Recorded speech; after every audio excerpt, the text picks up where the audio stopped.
Nā mai, haere mai, and welcome everybody to this presentation by the New Zealand Society of Genealogists.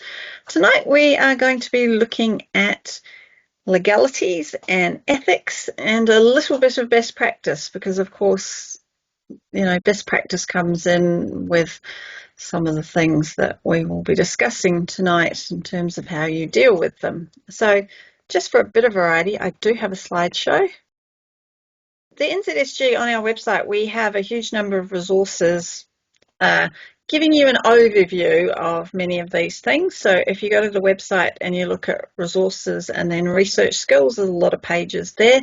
They're available to everybody. They're not behind the membership paywall. So even if you're not a member of the NZSG, you can look at it because we are trying to encourage everybody to be doing best practice all the time. Now, I will say that if you, I'm putting the disclaimer up front about it is not replacing actual legal advice, especially on the first one I'm dealing with, which is copyright, because it's very complicated and I'm not a lawyer. And if you need a lawyer, you should go and find yourself a lawyer. So that's probably the best place to put a disclaimer is right up at the beginning. So the first thing we're going to look at is copyright, which is a very interesting subject and I have to say quite complicated. So I'm just going to give you a bit of an overview and some specific examples. But like I say, if you've got anything complicated happening, then see a lawyer.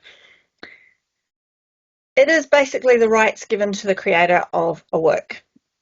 And here in New Zealand currently, and it's always, you've got to bear in mind a lot of things I'm going to say are currently, copyright in New Zealand lasts for 50 years after the creator's death. So it does mean you do need to be a little bit careful on your timings because things that are in the early 20th century, the creator may actually still be alive, may not be alive. They won't be alive, but their copyright may still be in place.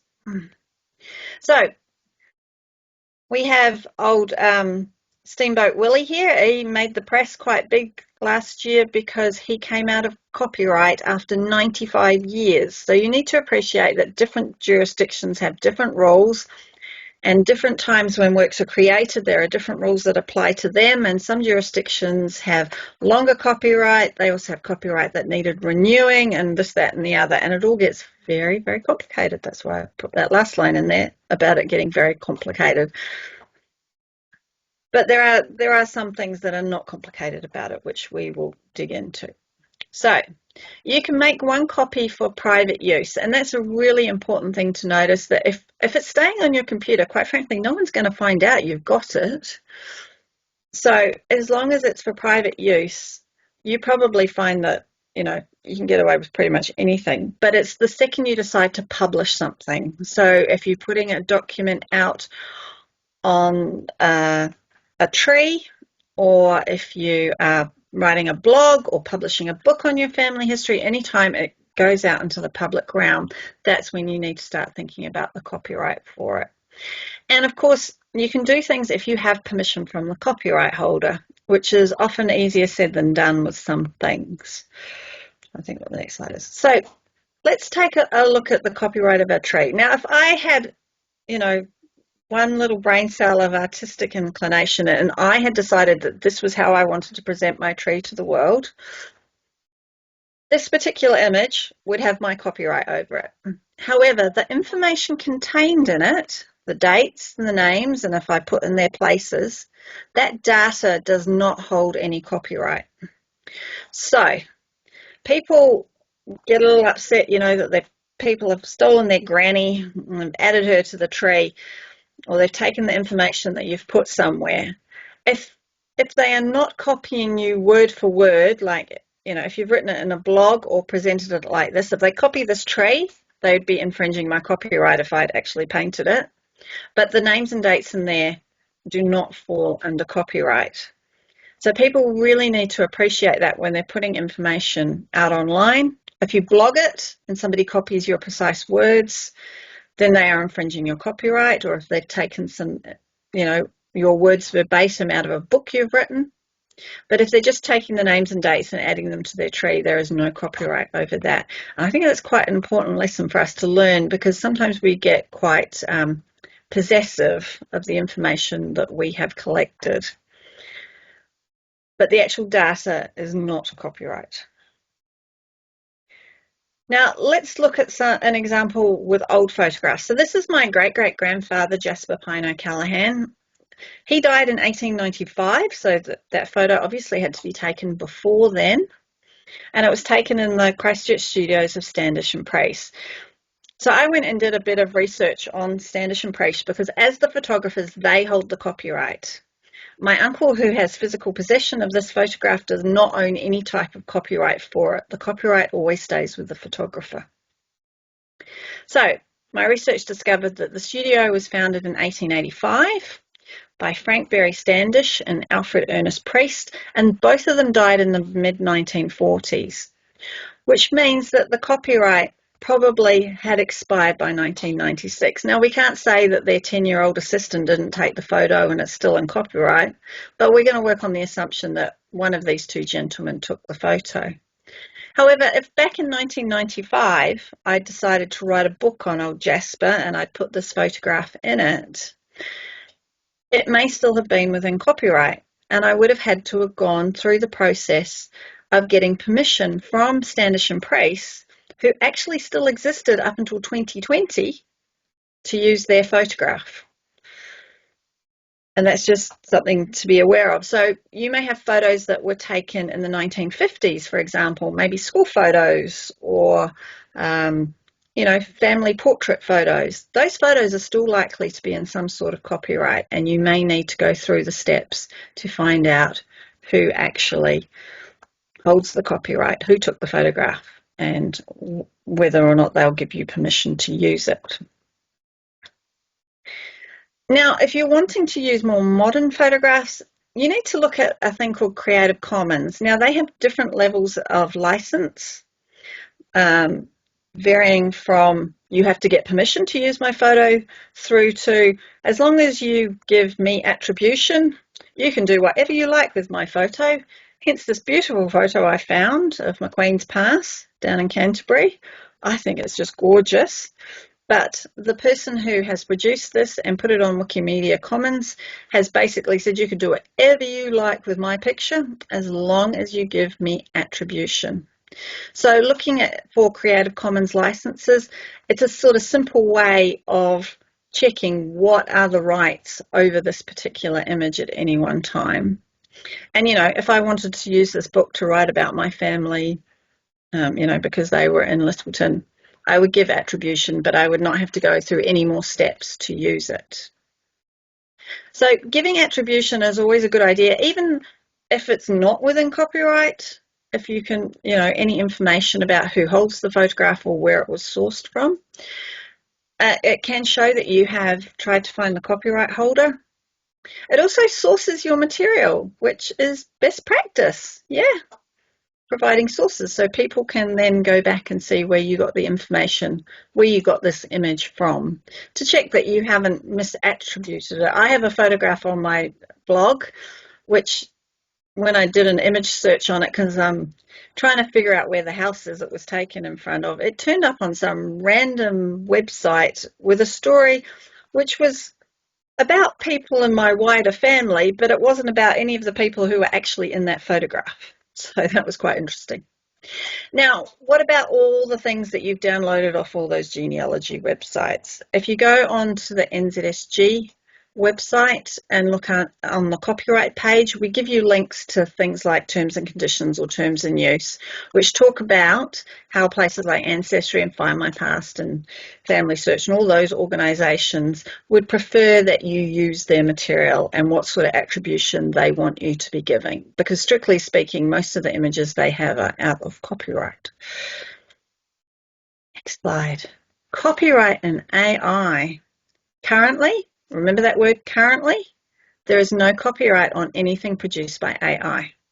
So yesterday when I was putting this presentation together, I asked Copilot to draw me a picture of a kiwi bird.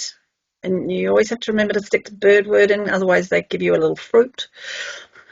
And I asked them to put the kiwi bird under a kowhai tree, and this is its rendition. Now, it's a million times better than anything I could have produced, but I would have at least got the nostrils on the end of the beak, which the kiwi bird is famous because it has the shortest beak of any bird, because the length of beaks on birds is measured from the end of their beak to their nostrils, and the nostrils on kiwis are on the ends of their beaks, just as a sort of aside. But there's no copyright on this. Now, if I am putting it in a publication, then I should probably note that I didn't do it. Yep, and I'm going to talk about that in a moment. It's my next page. So this photograph is one of probably my great-great-grandfather Robert William Black's sister Elizabeth. We're kind of not sure. It came from my cousin Bob in Tolaga Bay, who posted me down some great big family albums, you know, the old ones with the big cardboard pages, to see if I recognised anybody, which was a bit funny because I didn't recognise anybody. But the back of this photo said that it was Auntie Elizabeth.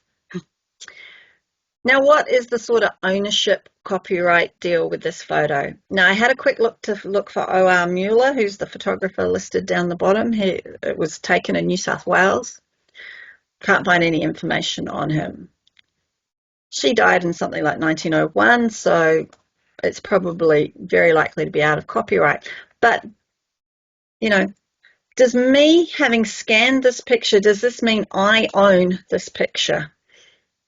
And the answer basically is no, because this is a scan of the photo. So the copyright still stays with the photographer, and even if it's a copy of it, if it was in copyright, it's still in copyright. It's not separate to the original image. It doesn't get any new copyright from me having scanned it. And that's really important to note if you're kind of being a bit precious about sharing your photographs, is that you don't own them, except in a possession type of way. You don't get any new rights to them by making a scanned copy of it. This copy has no more rights than the original picture does. So if you want to be holding on to things and not having them spread around the internet, as they have planned to do, then we start moving into privacy here. And the whole thing is, if you don't want it out there, don't put it out there. So this is one of the slides from the Getting It Right on keeping organised. And it's really important that if privacy means it stays on your computer. Even if you email it to another family member, you lose all control over what's happening to it. So just remember that when you are sending information out. So privacy is an interesting one because it has an ethical and a legal side of it. So we're going to take a little look at the ethical side on it, which is what should you reveal in your research? If you've found something terrible or what you think is funny or scandalous or whatever, how much of that should you be putting out into a public space, even though the person is dead? Because, of course, once you're deceased, privacy doesn't exist. But, what are the ethics of putting information out there? Does anybody want to pipe up and make a comment on what you should reveal, if any sort of rules of thumb that they work to when they have information that might upset people? It's a delicate one because some of them really don't like you commenting. Yeah. But I am a believer. This is what is my proof. Mine is I don't have such a heavy effort on it, because if I'm sharing it for future generations. Okay. Elsa? Okay, I do it on a give and take pro, sort of like I've actually been in this situation where I had found something in a newspaper that was widely available for everybody to read and everything else. I had it on the website, reference to the particular thing. It wasn't anything major. It was just the person ended up by going to jail, but it was back in the 1860s, 70s. Just some a descendant from that particular family emailed me and was not happy. He even said he would take me to court. I explained to him it was up there, but I did take that reference down. Mm-hmm. Since then, I have been rather careful in if it's just like he got fined for drunkenness or something, it might be up there.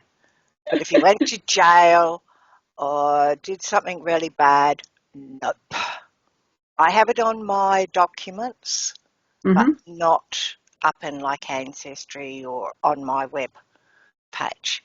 So I do take it as bit by bit, whatever comes up, I toss it up. But I do have a cousin who went to jail. That is definitely not up there. No, and I It's think too close. Anything that's too close, nope. Yeah, and I think also for me, I'm prepared to put up the scandalous things that people who I know have no living descendants, because it's part of me telling their story so they're not forgotten. But if they have living descendants, I kind of view it. This guy, and he was over in Canada, and come across it. I mean, I'm talking like the 1860s, 70s. Yeah, it's interesting how long people get upset about things. He did. He got upset. So I thought, no hard issue with me. I just took that part down. Yeah. But I was surprised. Yeah. Anybody else got any other comments about, whether you've had to deal with this sort of thing, or, your opinion on how you might deal with it if you found something? I think if I can just make a comment, it's Tony Walker here. I mean, one of the things that we tend to forget is that when the farther back we go, the more branches there are of descendants. So, I mean, I've got an interesting situation at the moment where I've got a photographic glass negative plate from my great grandfather, but it's a picture of him. But there are a lot of other people out there who are also descended from him as well. Now, I'm not putting this up in the, on an Ancestry yet, although I may well finish up putting up part of the photograph that came off the plate. But of course, that, just the number of people who potentially are touched, by this same person is quite large. And the farther back you go, the larger it gets. Yeah, definitely. But I think I also have this thing that there's nothing new under the sun, and people are people, whether now or 300 years ago, and some people will have done things that got them in trouble, either legally or socially, and it's just the way it is. But we're all here because of them. Vicky, you want to add more? I agree with what you just said, because basically I'm very pleased with my ones that have done the bad things, because I've got ways of tracking them. I've got court records. My lot went to Tasmania, but we've actually got full court records and everything else. I've got a family member that was obviously a really nice person. Talk about a brick wall, got nothing on them, because they haven't got anything on them, Well, this is true. This is true. Yeah. It's the ones that do interesting things that leave interesting records for us to find. So yes, and I deal with a lot of my family in Australia and England, and I've now got a family group which we actually do private group, and I go, right, I'm sharing this. I'm going to put it on my tree, and everyone just loves it, So I'm getting England confirming it, and I'm getting Australia confirming it, and they go, oh, I never had that one. Or else they turn around and they came, well, I've got one like this. So we're getting more stuff, which is become very nice, but it's a private group just with Yeah. descendants. And our descendants are actually allowed to invite other descendants in, because we're inviting a bit of our younger ones that are teenagers who Oh, are yeah. starting to get interested. And they love the convicts, sorry. Yeah. Yeah. I have to say that, Yeah. whereas, 30 or 40 years ago, having convicts in your family was horrifying to many people. Now it's being embraced. It's, part of your history, part of Australia's history. And That's right. as one of the speakers noted at the recent AFO Congress, the people that are descended from convicts, like my husband, as I keep like to point out to him, because there's no convicts in my family. They were the lucky ones. If they had kids and they have descendants, they were the lucky ones. There's a lot of convicts that, had a really rough life and never got those opportunities. So, yeah, we should be celebrating the ones that survived, because they had a lot of grit and, fortitude to get through what were quite awful times, really. Okay, well, we'll move along. Can't remember what my next slide is, but let's flick it over and see. Right, the law. Okay, so the Privacy Act here in New Zealand refers to any person, organisation or business, public sector or private sector, that collects and holds personal information about other people.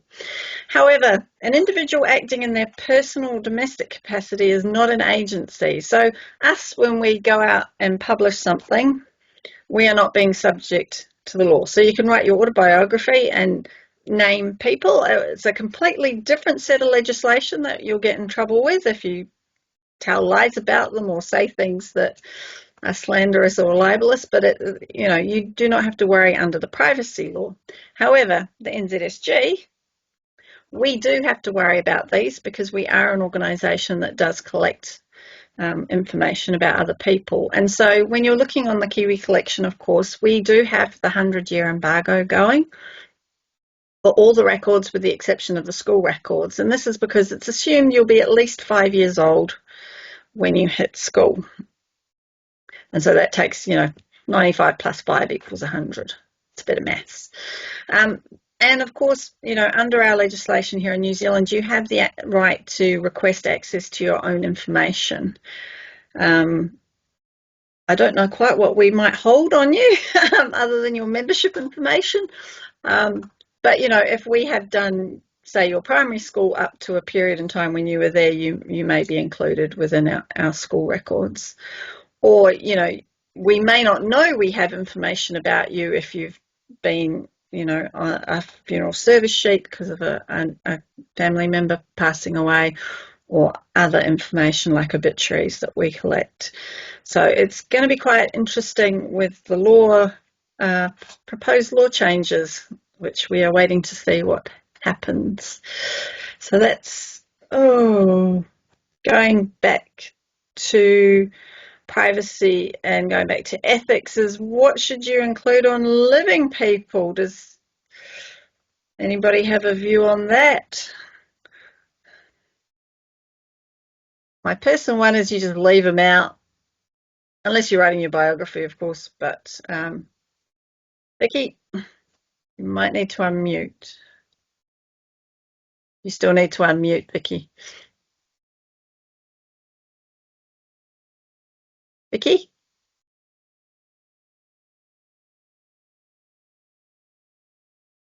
Vicky, I need you to unmute because I can't hear you.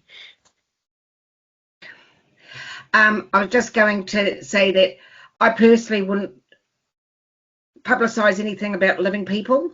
A cousin of mine has published a family tree book, which is about 200 odd pages, and he's used a lot of my data. He has put names of living people, but to my generation, but no dates for me. But I've had 2 brothers that have passed, so he's actually included photos of my brothers who have passed, because they have passed. And I said, well, I'm wanting to tidy this up for the future generations. And then in 100 years' time, people will be able to think, oh, well, that means that Vicky, which was just said Vicky, and that James would be, oh, they must be the right people. Because you can get clued into it, Yeah. So yeah, I think it is important to keep it private if you're living. My tree on Ancestry, anybody living is private. Yeah. I You agree. know, And so, of course, they will all have terms and conditions about what they're allowed to include, on their website, and they try not to include living people. Peter? I think it depends on the audience. I will include living people in the stuff that I circulate within the family, and in general, I don't actually put stuff outside of the family. I haven't included any other living people, for example, in the trees in Ancestry or My Heritage, for example. Yeah. But in the stuff that I circulate to the family, everything's there. So. Mm.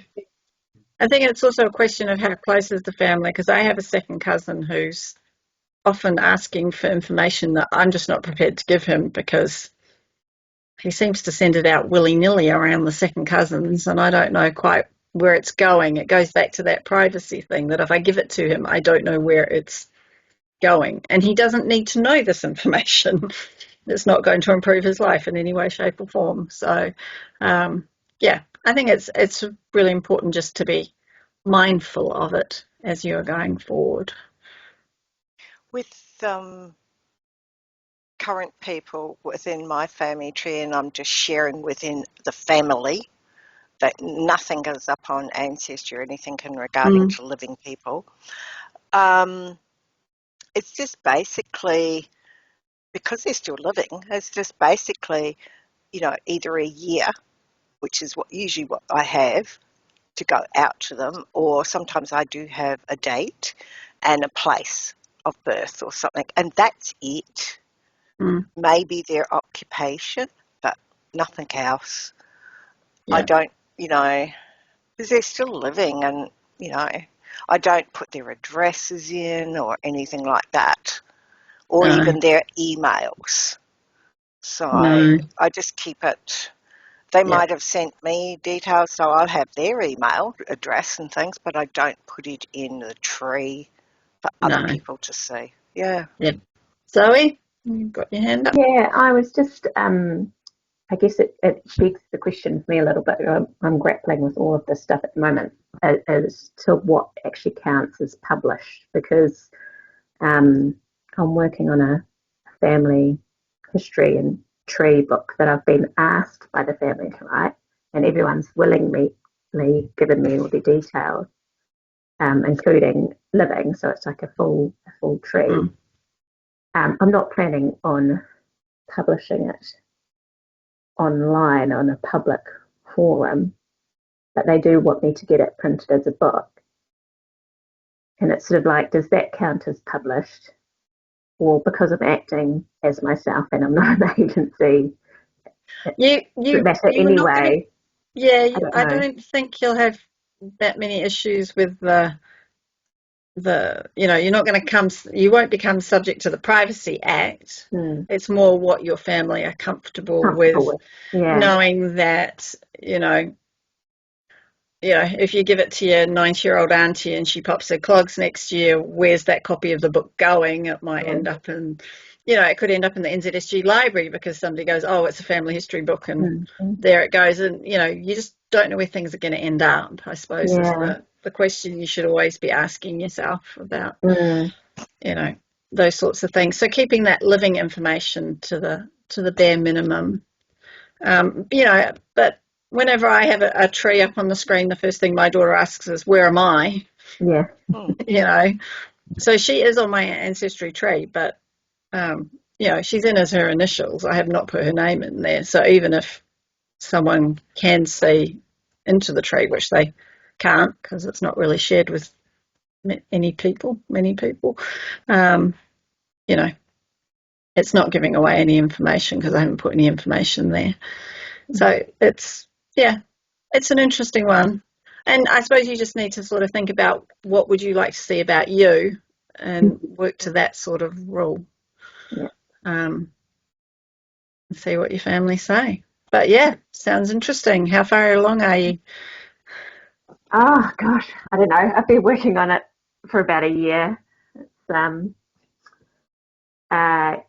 in the finishing stages, but I'm just asking. Yeah, there's little gaps. It's tricky because it's quite a big family, and I've got some people have submitted lots of information and pictures, and then it makes the Yeah. ones that haven't look a bit bare. Yeah. Hopefully finish it in the next couple of months, I think. Yeah. Right, Murray, you've got your hand up. Yes, sorry, I'm a late arrival, but it might have been covered. I used to not put any living people in my public ancestry tree. Mm-hmm. However, since the DNA testing, most of obviously when they took the test, they were alive. Yes. And that's then sort of drawn me to have more and more living people in my ancestry tree. And so I'm having to depend upon Ancestry's systems to keep the privacy details. Mm. Yeah, it's a real conundrum. Yeah, it is. But I suppose from you're not actually, other than who they're descended from, you're not necessarily going to have that much information on them because all you know is they're your DNA match, and this is how they match you. You're not necessarily going to have their dates of birth and things in there, are you? Well, it's more that quite often there's a living person between the DNA tester and the historic person. And so then there is a link there to somebody who's not volunteered to take a DNA test, even if one of their children have. Yeah. Yeah, no, that's quite probably a big ethical conundrum. I personally keep all that information on my legacy tree, which is on my computer, and not in Ancestry. And I, go, no, I'm not using that tool to attach them onto my tree. But I appreciate that many people don't work like that. That their Ancestry tree is their tree, and that's where they want to keep that information to keep track of people. So I think really because you've got so many tools within Ancestry that then help you to find out what your relationship is, that if you have it only on an offline tree, then you're depriving yourself of all that assistance. Yeah. Especially with DNA. Like I'm working on a particular family at the moment for a friend, and it's, even though the people down below, like our age grouping and the next generation up, are living, and you can see that they're living, and that you can work out who they might be. Yeah. If you're used to doing sleuthing like what we are, and working things around and saying, oh yeah, that's because you can see the line who it comes down from. Yeah. It is tricky, but I am also relying on, especially with the DNA part, Ancestry's rulings that they don't show living, and I particularly make it so that, or if there's anybody that is deceased and people don't, other family members don't want that one there, I do make it so that they are not showing either. I just go with family privacy as well, what people have told me, as well as using my own particular ethics of no living people showing. Yeah.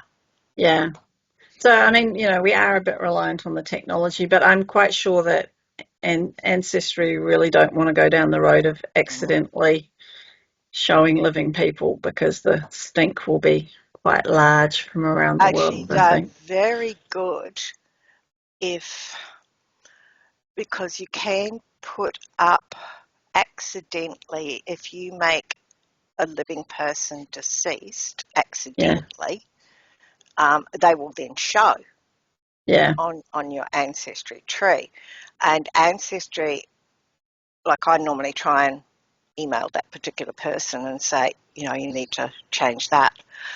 But if you don't get a result, Ancestry will try and contact that person or try and make that one now living again. Okay, that's interesting. Yeah, they are pretty good in relation to that because they do not want to have living people showing. Well, they don't want the lawsuit that might come out of it at all. Yeah, and if you're wondering when you're particularly on Ancestry, if you're wondering if someone is showing as living or deceased, go into the tree view because it will state living under them. Yeah. And it's a good idea to also go back through your tree through time, just in case your 6 times great grandmother in 1730 is living. Because sometimes when the record's attached to add a new person and they don't actually put them through as deceased, even though there's a beautiful record there saying that they were born in 1730 or married in 1730. It's not automatically. You must have a birth date or approximate birth date. Yeah. Not just a baptism, because I fell into that trap because I used to just put everything in as baptism because when you go back, that's the only record you have. And they all came up as living because that was not looking at a birth date. So you need to go into that birth section and actually put like an approximate year or something so that it then shows that person as being deceased. It's a bit of a trick I found with Ancestry. Yeah. So it is a good idea to check your tree, just, making sure that the living are coming up as living. Vicky? Unmute yourself, Vicky. Unmute myself. I'm a great believer on the same thing. I do a lot of, see of dates when you don't know something. I just go, see, 1990, And I have gone through a lot of my old people now. Your baptisms are right. They need to be in your birth date. So I kind of put whatever their baptism and their birth date. So it's the same for my tree. And if I come across their birthday, I'll fix it, but because I've got a baptism. And then I always give them 100 years and I make them dead. I go, see, so that I'm not got a whole mixture of people. And maybe one day I'll find somebody that was just in that little block that will appear. Yeah. Otherwise, you look at your tree, and I don't have a big tree because I keep my tree as only a more direct tree. So I've only just got on 1,000 people in my tree, but it's a direct tree, Yeah. So yeah. Yeah, you do need to be careful. You do have to be careful, and I think you do need to be aware. But my family are a great believer. This is actually a tree that I've taken over that my mother started doing in the 1970s. And we were all just typical teenagers that just totally ignored them and went, yeah. Of course, yeah, not showing any interest at all. But now we find that that's absolutely fascinating. This is all pre-internet. It's all letters. And she's done writing of letters and she's done carbon copies. I pull out letters and I start crying because I'm looking at my mother's writing. She's written to people and said, well, I must be a dopey little bugger because I didn't get the correct information. And I'm saying, this person I don't even know. But I can see my mother doing all this research. So it's not private. It is actually out there for the family to reconnect. Yeah. I think you've got to be aware that it's not a secret society. It's not precious. And I want to know that if nothing else, even if I'm lucky enough actually, I've got a couple of generations, my nieces and my great nieces are all now just showing a bit of interest, that maybe carry on being interested.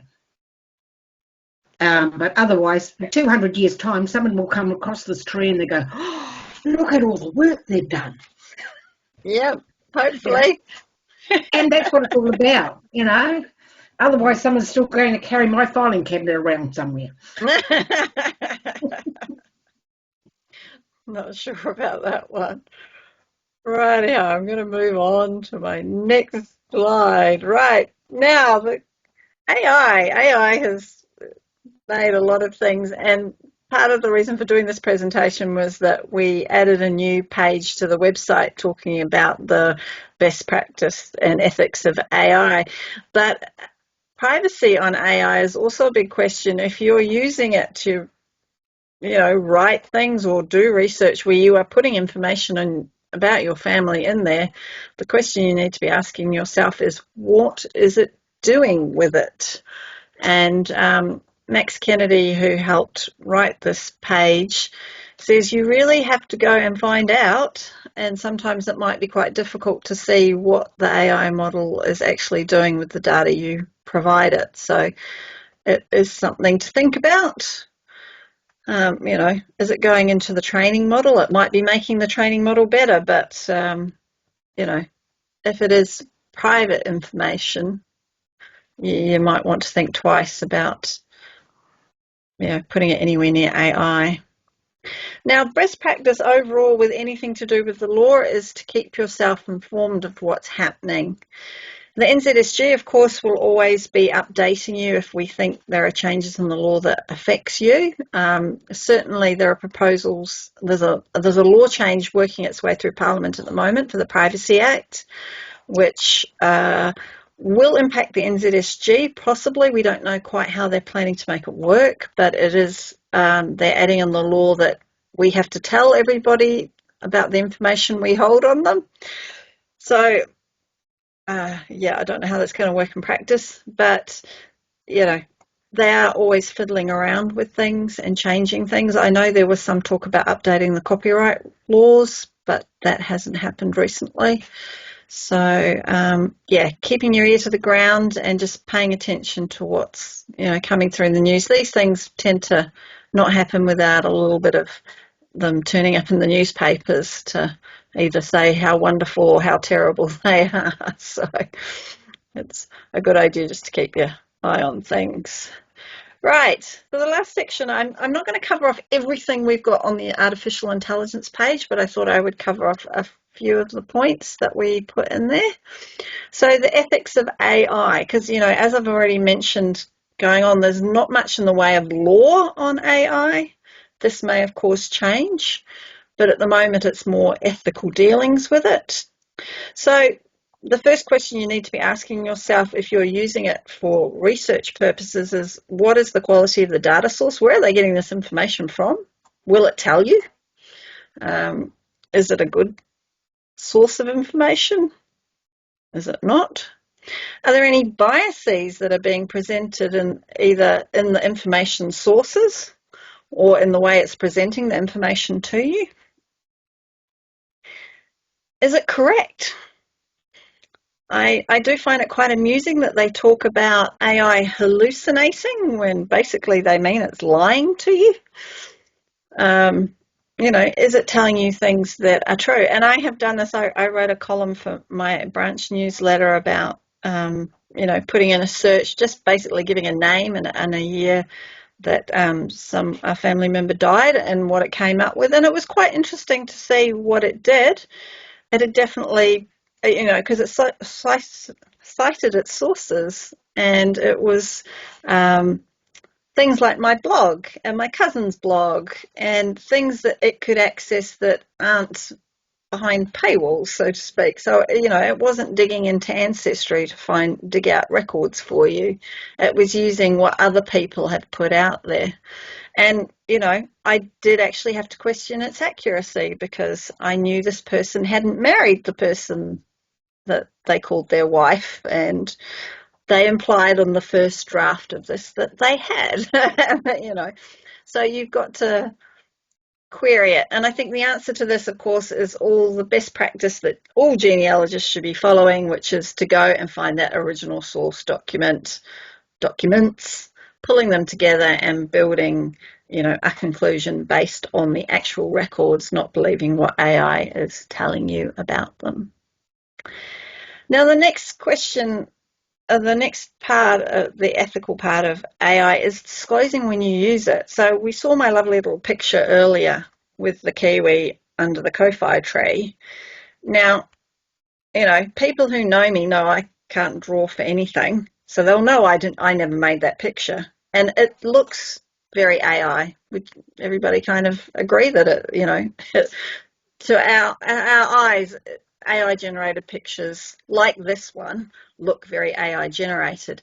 But if I put this in a book of my family history, in 100 years' time, somebody's not necessarily going to know that I made a computer do it. They might think I'm a brilliant artist and suddenly start writing the biography of Sarah Hewitt, the artist. Look at these amazing pictures she put together to put in this family history. And it also means that if you're using AI to alter photographs that you hold, you really should be disclosing that you've played with them, even if you're just using basic Photoshop or going full hog and using some of the tools that are out there that make, that enhance the photographs, colorizing the photographs, those sorts of things. You should actually put that this is not the original. You should be disclosing that you've used it. You should be disclosing, when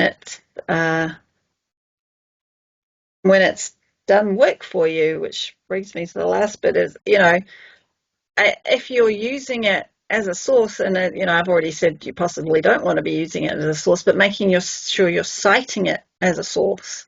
So one of the things you'll notice on this ethics of AI page is down the bottom we have some references and other things to go and read at. Is I note this is the prompt I stuck into Google, and its AI came up with this information. This is the prompt I stuck into Google that helped write this piece that I have written here. So you might just want to be acknowledging when you're using it. You don't need to give it co-authorship credits or anything like that, but just sort of acknowledging those sorts of things. So that's all the points I've made about AI. There's a few more in there on the page, so I'd encourage everybody to go and read it. And that reminds me to tell you where to go and have a look, which is under resources/research skills on the website. So there are pages there on all sorts of different things, best practice, copyright, AI, and a few other things as well. So all of which aimed at helping your research skills. And then I have my ubiquitous end slide, which is, are there any questions or comments? People want to say anything else? I'll turn off the shared screen so we can all see everybody that's got their cameras on. Has anybody got any other comments or questions they'd like to make on the things we've raised tonight?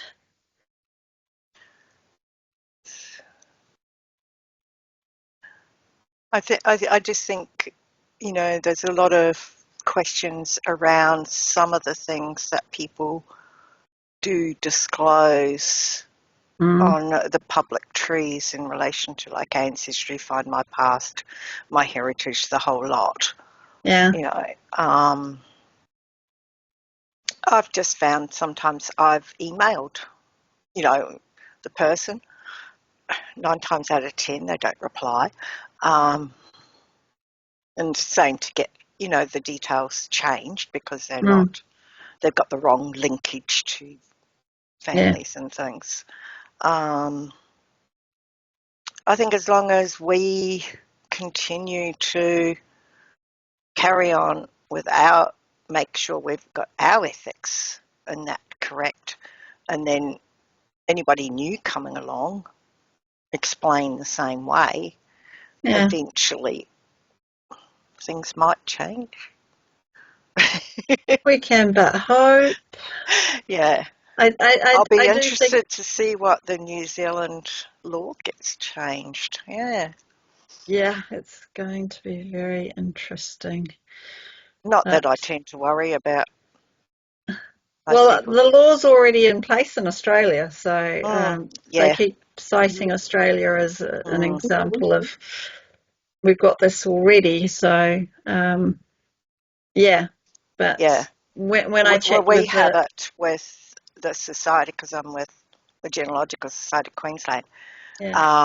We have to display it up on our website and stuff, that anybody can request information on what we hold, and that we don't retain credit card details or things like that, and once you're a member, you're no longer on the database, that sort of thing. Yeah. Yeah. We recently updated our privacy policy to explain what we do and don't collect in terms of information on different people.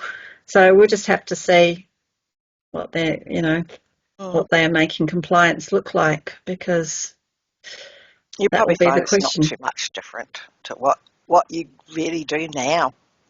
Yeah, we'll have to wait and see. Right, Murray, you're next in line with your hand up. Yes, I'm in Glasgow, and in the UK, our GDPR, you have a right to be forgotten. So you can say to an organisation, I want you to erase all record that you've ever had of me. It's one of these things which was written by legislators, but it's completely impractical, because a lot of organisations have data about people on things like microfiche and microfilms and in archives. And I'm just wondering if that's also an issue in New Zealand. Yeah? Well, the issue for us will be if we probably have a lot of information on living people in terms of things like obituaries and funeral service sheets, but they're in the public sphere, so we probably have a get out of jail free card. But if say an obituary was an example, we don't index by the people in the obituary, we index by the person who's died. So we have actually got no idea. I could be in there if I mentioned in, say a grandparent or my auntie's obituary, and I would have no idea. And, the NZSG would have no idea unless I, give them half my family tree and say, well, go looking for these people and see if I'm mentioned. Like, it will be quite interesting. We are, waiting to see how they interpret it. And we have a large collection of pedigree charts, which were submitted before the GDPR. And so those we've got locked away because we don't have the resources to go through them and identify which ones mention living people and which ones don't. Yeah, well, we also have a large pedigree collection, which we are about to go through the process of digitising and reviewing, because at the moment we cannot give them to other members. We can only give details of the submitter, and those details may be out of date. But we cannot give the page to the person unless we're absolutely sure that everybody listed on it is deceased, and that's not always the case with the ones that have been submitted in more recent years. So, always lots of questions and lots of things will come up legally.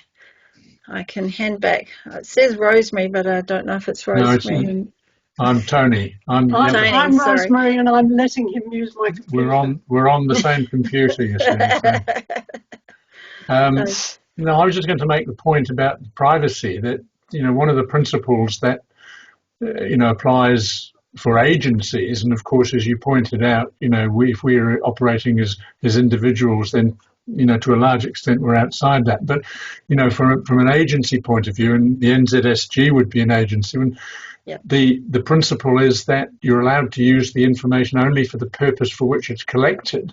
So, if you collect it for family history purposes and you use it for family history purposes, then that should be fine. If you collect it for family history purposes and you use it to market your business, that's probably a bit of, not that you would to dead people, of course, but in principle, to anybody who was like that, that would be a breach of the principle of privacy. So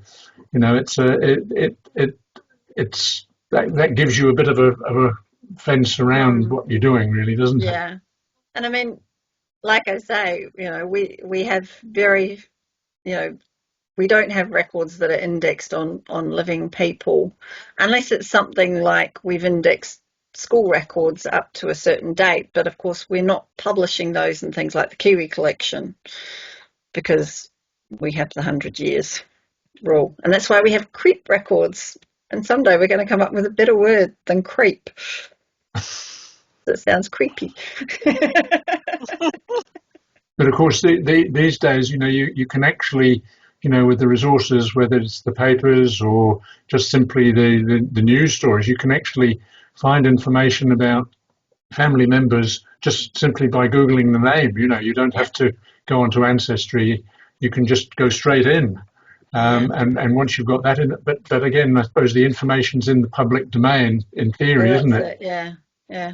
You So know, it's interesting to look at privacy laws in other places, because I had a DNA match and I could kind of see where he fitted in the tree, but he had a very unusual name and he was obviously in the States. And I Googled him, and I tell you, I found this website that gave me his mum's name, his mum's current boyfriend's name, and this is all name, address, email details. His sister, his father. I was mainly interested in his grandmother because she was the connection. I was just blown away that if I'd wanted to, I could have rung up his mum and said, "Hi, your son's put his DNA in. How are we related?" Which I couldn't do here in New Zealand. Unless they were in the phone book and I popped out, in Wellington, because I have the Wellington phone book. But it's just quite intriguing how much is out there. Like it's as you're saying, it's interesting with the newspapers because, like, for me being over here, I do a lot of using the memory tree and the New Zealand Herald, search. Yeah. And of course, if it's current members that have recently deceased, often you've got names of kids and even grandkids and things in that obituary, that funeral notice and things. Well, I found a school certificate when we were getting our fireplace switched to a wood burner. They found the school certificate for somebody who used to live in my house, and so it had a date on it, and I went through and found who was living in my house at that date, and then I googled their names, and they turned up on a grandma's obituary with quite a lot of detail, but included telling me that bit of the family was now in Australia. But because they gave me enough information about the family that's not in Australia, I have an address to send the certificate to and say, can you pass it on if he's interested? Otherwise, put it in the recycling. Zoe. Yeah, I've some of my best finds for somewhat missing fringe relatives have been in obituary notices. But I was also going to say, like, with social media as well, so many people have their full name and date of birth in the public domain on social media too. Already. I think people are getting a bit more savvy about you can lock your profile on Facebook, for example.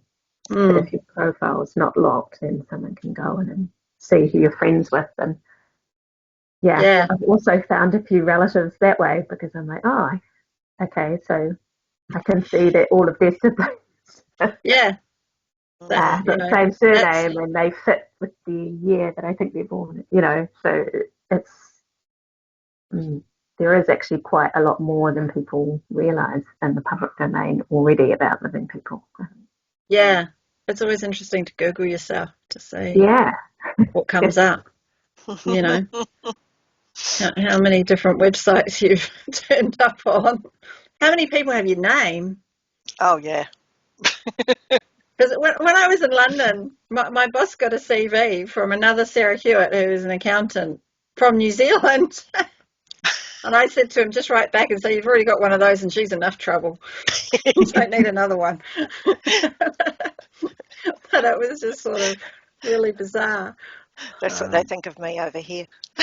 You only got one of me. Yeah. They're probably glad. Well, in my case, everybody's probably quite glad there's only one. It's even worse when you got like an unusual name. Like ours is not unusual in New Zealand. Very unusual here in Australia. Yeah. It's like you stand out. I like don't a know. sore There was thumb. Elsa on is it Home and Away? Home and Away, yeah. But it's and people have no idea how to say it or spell it, But it's when you have a name like that, it's just sort of shows up. So I think if people are worried about what information is out there, you really do need to go and Google yourself and see, and you do have the right to have information removed if it's not accurate or not appropriate for it to be there. So, okay, well, we've gone past 8 o'clock. It's been a great discussion tonight, so thank you all for coming along. Yeah. The next meeting for this, usually at the end of June, we have a kind of meet the board meeting, but the AGM is actually after the last Thursday, so we might just push that meeting out into the first week of July. So, but all the information will be in the e-kit and on the events calendar closer to the time. And thank you all for coming along, and I hope to see you all coming along next time. Okay, thank you, Sarah. It's been great. Thank you, Sarah.